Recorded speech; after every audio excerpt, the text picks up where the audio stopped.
호세아 13장 1절에서 16절까지의 말씀입니다. 에브라임이 말을 하면 사람들이 떨었도다. 그가 이스라엘 중에서 자기를 높이더니 바알로 말미암아 범죄함으로 망하였거늘 이제도 그들은 더욱 범죄하여 그 은으로 자기를 위하여 우상을 부어 만들되 자기의 정교함을 따라 우상을 만들었으며 그것은 다 은장색이 만든 것이거늘 그들은 그것에 대하여 말하기를 제사를 드리는 자는 송아지와 입을 맞출 것이라 하도다. 이러므로 그들은 아침 구름 같으며 쉬 사라지는 이슬 같으며 타작 마당에서 광풍에 날리는 쭉정이 같으며 굴뚝에서 나가는 연기 같으리라. 그러나 애굽 땅에 있을 때부터 나는 네 하나님 여호와라. 나밖에 네가 다른 신을 알지 말 것이라. 나 외에는 구원자가 없느니라. 내가 광야 마른 땅에서 너를 알았거늘 그들이 먹여준 대로 배가 불렀고 배가 부르니 그들이 마음이 교만하여 이로 말미암아 나를 잊었느니라. 그러므로 내가 그들에게 사자 같고 길가에서 기다리는 표범 같으니라. 내가 새끼 잃은 곰같이 그들을 만나 그의 염통 껍불을 찢고 거기서 암사자같이 그들을 삼키리라. 들짐승이 그들을 찢으리라. 이스라엘아, 네가 패망하였나니 이는 너를 도와주는 나를 대적함이니라. 전에 네가 이르기를 내게 왕과 지도자들을 주소서 하였느니라. 네 모든 성읍에서 너를 구원할 자 곧 네 왕이 이제 어디 있으며 네 집 판장들이 어디 있느냐. 내가 분노함으로 네게 왕을 주고 진노함으로 패하였노라.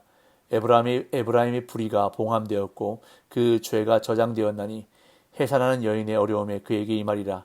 그는 지혜 없는 자식이로다. 해산할 때가 되어도 그가 나오지 못하니라. 내가 그들을 수월의 권세에서 속량하며 사망에서 구속하리니 사망아 네 재앙이 어디 있느냐. 수월아 네 멸망이 어디 있느냐. 뉘우침이 내 눈앞에서 숨으리라. 그가 비록 형제 중에서 결실하나 동풍요리니 곧 광야에서 일어나는 여호와의 바람이라. 그의 근원이 마르며 그의 샘이 마르고 그 쌓아둔 바 모든 보배의 그릇이 약탈되리로다. 사마리아가 그들이 하나님을 배반하였으므로 형벌을 당하여 칼에 엎드러질 것이요 그 어린아이는 부서뜨려지며 아이벤 여인은 배가 갈라지리라. 아멘. 호세아 13장은 호세아서의 죄악 고발과 심판 선언이 절정을 이루는 장입니다.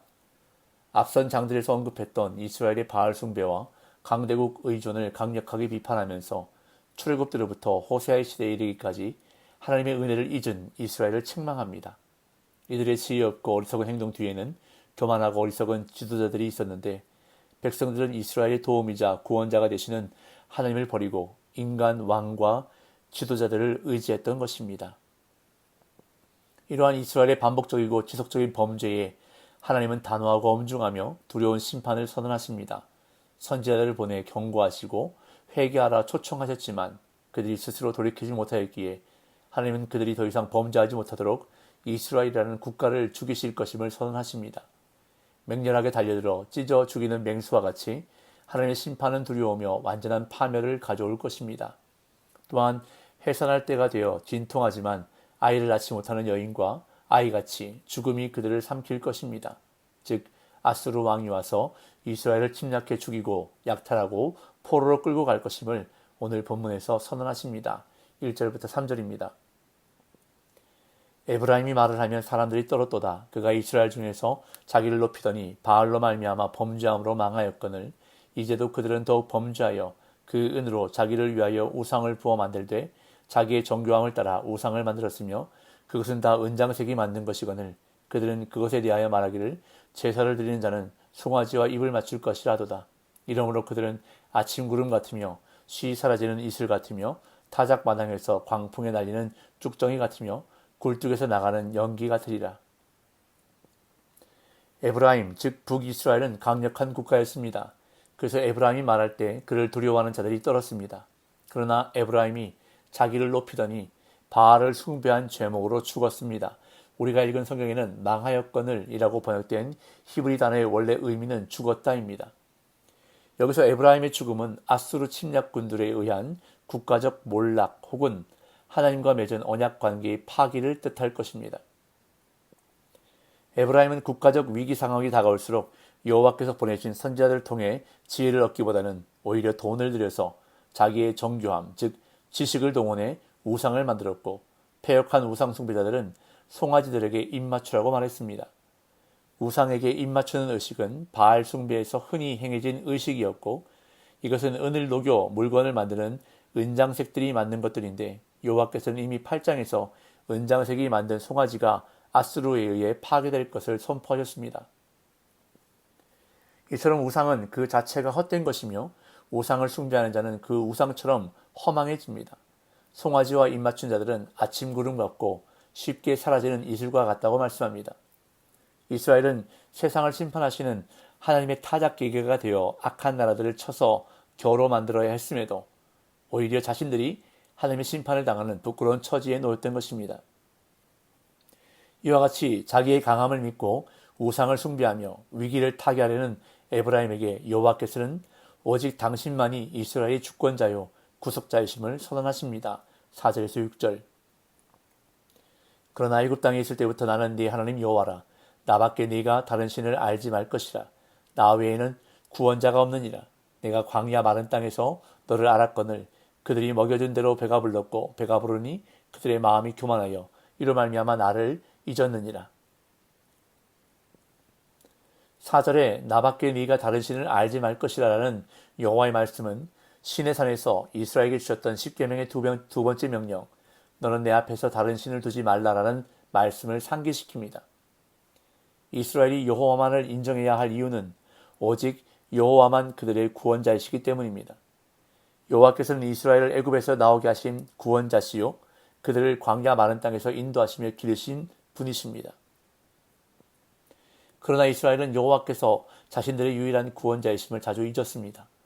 여호와께서는 이스라엘을 사사시대의 모든 재난과 고통 속에서 끌어내셨지만 이스라엘은 자기들을 위해 인간 왕을 구함으로써 범죄했습니다. 여호와께서 주신 양식으로 마음이 교만해졌기 때문에 언약 백성은 자기들의 유일한 구원자를 잊었던 것입니다. 이에 여호와께서는 언약을 거슬러 은혜를 배신으로 갚은 백성을 맹수처럼 덮치십니다. 7절 8절. 그러나 내가 그들에게 사자 같고 길가에서 기다리는 표범 같으니라. 내가 새끼 잃은 곰같이 그들을 만나 그의 염통 거풀을 찢고 거기서 암사자같이 그들을 삼키리라. 들짐승이 그들을 찢으리라. 7절의 사자와 표범과 8절의 새끼 잃은 곰과 암사자의 이미지는 아수르 침략군이 들이닥칠 것을 예고합니다. 고대 근동에서 점령국의 폭력과 살육을 일삼기로 유명했던 아수르는 마치 길가에서 먹잇감을 잡아먹으려고 잠복하는 표범처럼 이스라엘에게 덤벼들 것이고 여호와를 배신한 이스라엘을 이제 암사자처럼 사나운 아수르가 삼킬 것이라 말씀합니다. 이어 이스라엘이 패망한 근본적인 이유에 대해서 말씀하시는데 이스라엘이 여호와를 대적했기 때문입니다. 9절에서 11절. 이스라엘아 네가 패망하였나니 이는 너를 도와주는 나를 대적함이니라. 전에 네가 이르기를 내게 왕과 지도자들을 주소서 하였느니라. 네 모든 성읍에서 너를 구원할 자 곧 네 왕이 이제 어디 있으며 네 재판장들이 어디 있느냐. 내가 분노함으로 네게 왕을 주고 진노함으로 패하였노라. 이스라엘이 패망한 근본 이유는 여호와를 대적했기 때문입니다. 여호와를 도움으로 삼는 방법은 오직 여호와만 왕으로 인정하는 것인데 이스라엘은 여호와를 왕으로 인정하지도 않으면서 10장에 따르면 왕이 우리를 위하여 무엇을 하리요? 라고 말했습니다. 이와 같은 교만한 자세는 여호와께서 왕이 되지 못하시도록 그들이 인간 왕을 요구하던 사무엘 시대에 이미 시작되었습니다. 이 여호와께서는 이제 바알과 아수르를 의지하는 이스라엘에게 과연 너의 왕이 어디 있느냐라고 물으십니다. 하나님은 이스라엘에게 왕정을 기꺼이 허락하셨기 때문이 아니라 분노하셨기 때문에 그들에게 왕을 주셨고 진노하셨기 때문에 왕을 폐하였다고 말씀하십니다. 이어 에브라임의 죄악은 봉해지고 저장되었기에 이제 그들은 형벌을 피할 수 없다고 말씀하십니다. 12절에서 14절. 에브라임의 불의가 봉함되었고 그 죄가 저장되었나니 해산하는 여인의 어려움이 그에게 임하리라. 그는 지혜 없는 자식이로다. 해산할 때가 되어도 그가 나오지 못하느니라. 내가 그들을 수월의 권세에서 속량하며 사망에서 구속하리니 사망아 네 재앙이 어디 있느냐. 수월아 네 멸망이 어디 있느냐. 뉘우침이 내 눈앞에서 숨으리라. 이스라엘이 행한 불의와 죄는 잘 보관된 법률 문서나 잘 숨겨진 보물처럼 결코 잊히지 않고 남아있기에 그들은 형벌을 피할 수가 없는데 그 형벌은 마치 여인이 아기를 낳으려고 할 때의 산통과 같을 것이라 말씀합니다.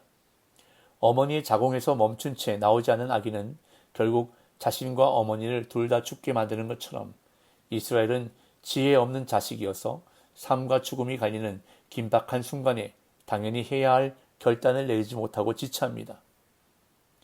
그런데 이처럼 여호와의 진노가 에브라임에게 불가피하다는 문맥 속에서 14절은 에브라임에 대한 구원을 뜻하고 있는 것 같아서 해석이 어색합니다. 이 학자들은 이 구절을 부정적 의미를 갖는 수사 의문문으로 보고 있습니다. 그래서 내가 수월의 권세에서 속량하며 사망에서 구속하겠느냐? 사망과 수월아 무엇을 망설이냐? 이스라엘의 죽음, 파멸을 어서 집행하라는 의미로 해석하는 것이 더 적절합니다. 이어 에브라임이 번영한다 하더라도 여호와께로부터 부는 뜨거운 바람은 그들을 마르게 할 것이라 말씀합니다. 15절 16절 그가 비록 형제 중에서 결실하나 동풍이 오리니 곧 광야에서 일어나는 여호와의 바람이라. 그의 근원이 마르며 그의 샘이 마르고 그 쌓아둔 바 모든 보배의 그릇이 약탈되리로다. 사마리아가 그들의 하나님을 배반하였으므로 형벌을 당하여 칼에 엎드러질 것이요 그 어린아이는 부서뜨려지며 아이 벤 여인은 배가 갈라지리라. 이스라엘이 풍요와 다산을 위해 행했던 바알 숭배의 열매가 결국은 복을 가져오지 못하고 재앙과 사망을 가져올 것을 다시 한번 확증합니다. 15절은 동풍을 가리켜 광야에서 일어나는 여호와의 바람이라고 칭합니다. 과거 홍해를 말려서 이스라엘이 마른 땅으로 지나가게 했던 동풍은 이제 이스라엘을 파괴하는 바람으로 불어올 것입니다. 언약을 파괴한 에브라임은 칼에 먹힐 것이며 아이와 임산부가 자비를 얻지 못할 것인데 이 형벌들은 언약 파기에 대한 저주가 실현될 것을 암시하고 있습니다. 이스라엘의 역사를 되짚어보면 약속의 땅에 들어오고 나라를 이룰 수 있었던 것이 전적으로 하나님의 은혜였음을 알 수 있습니다. 독수리가 날개로 오버옴같이 하나님이 그들을 애굽에서 구원하시고 광야 생활과 가나안 민족과의 전투에서도 지켜주셨기에 그들은 민족의 정체성을 유지할 수 있었습니다. 그러나 후에 이스라엘은 그 사실을 모두 잊었습니다. 배가 부르고 평안하니 마음이 교만해져서 하나님을 잊은 것입니다. 하나님이 주신 은혜를 잊지 않아야 합니다. 은혜를 잊어버릴 때 하나님도 잊어버리게 됩니다. 하나님을 잊으면 모든 것이 헛될 뿐입니다. 그렇게 은혜를 기억하는 삶이 바로 하나님께 붙어있는 삶이 되고 결국 그 삶이 형통한 삶이 되는 것입니다. 오늘도 내게 주신 은혜와 복을 기억함으로 감사와 찬송으로 하나님께 붙어있는 형통의 삶이 되시기를 예수님의 이름으로 축복합니다.